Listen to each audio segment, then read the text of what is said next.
Bonjour et bienvenue dans TV Web Dream pour ce nouveau tutoriel consacré à Foobar. Je vais vous montrer comment contrôler Foobar à partir d'un appareil Android, donc un smartphone ou une tablette. Alors il y a plusieurs solutions existantes.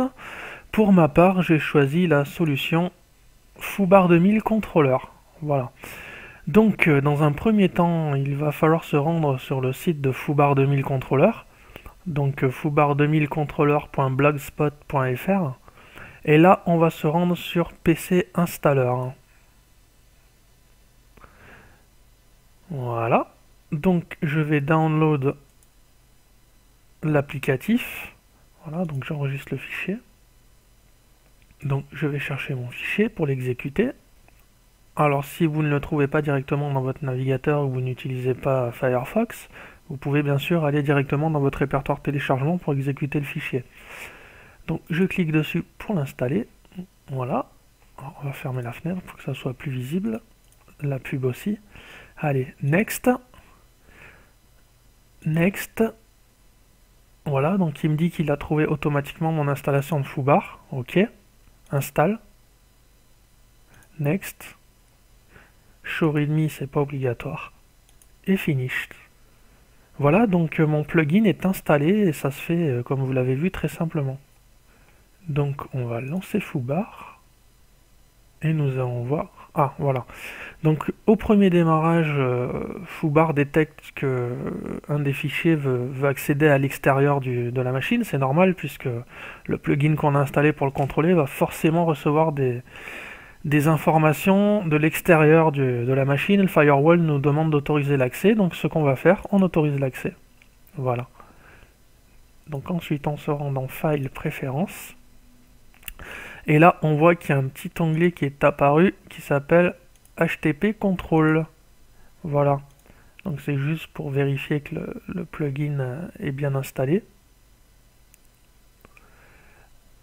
Voilà. Donc la partie Foobar est faite. Il n'y a rien de plus à paramétrer.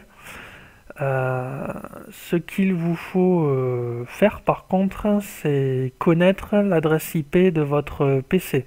Alors pour connaître l'adresse IP de votre machine, il y a plusieurs solutions. Il y en a une qui est simple et qui se fait rapidement. On va cliquer sur l'onglet Démarrer. On va taper commande cmd et ensuite ipconfig. Voilà. Et donc l'adresse de ma machine, bah, c'est celle-ci, c'est 192.168.0.121. Voilà. Donc notez-la quelque part. Hein. Si jamais il y a un problème dans la configuration de Foobar Controller, au moins vous aurez votre adresse IP et vous pourrez la rentrer manuellement. Alors maintenant qu'on connaît notre adresse IP, donc on lance Foobar. Donc on laisse Foobar lancer et on va s'attaquer maintenant au paramétrage de la tablette ou du smartphone, hein, suivant ce que vous possédez. Donc on se retrouve de suite sur notre device. On se retrouve donc sur notre appareil Android. Donc il faudra juste que vous ayez téléchargé dans le Google Play au préalable l'application Foobar 2000 Controller. Et une fois que c'est fait, il suffit de la lancer.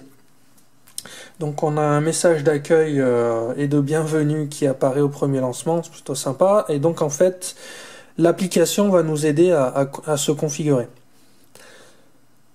Voilà, donc on a un petit tuto qui se lance au démarrage. Ah, donc il nous dit qu'il faut installer les composants nécessaires, on l'a déjà fait. Voilà, et ce qu'on peut lui demander de faire, c'est de faire une détection automatique pour voir s'il arrive à détecter notre tablette.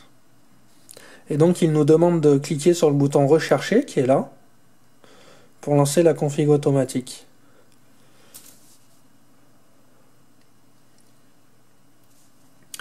Et voilà, au miracle, il a détecté mon ordinateur. Donc vous vous souvenez que tout à l'heure, je vous avais fait noter l'adresse IP de votre machine. Et vous voyez qu'il détecte automatiquement mon PC. Donc il me suffit de cliquer sur l'adresse qu'il a détectée. Il demande de lui donner un nom. Je vais simplement l'appeler PC. Vous pouvez lui donner le nom qui vous intéresse. Ajouter. Et voilà, ma machine a été détectée automatiquement. Il me suffit de continuer. et j'ai directement accès à Foobar. En ce qui concerne l'utilisation, vous verrez que c'est assez simple. On peut passer d'une fenêtre à l'autre en faisant un glisser. Voilà, donc là par exemple je suis sur la librairie, mais si je préfère naviguer parmi les fichiers, je passe directement en mode fichier. Vous voyez que c'est assez simple à utiliser. Voilà, et donc si je prends directement ce que j'ai dans la bibliothèque, vous allez voir qu'en un clic, ça va fonctionner. Alors je prends quelque chose au hasard, allez. Comme d'hab, ACDC.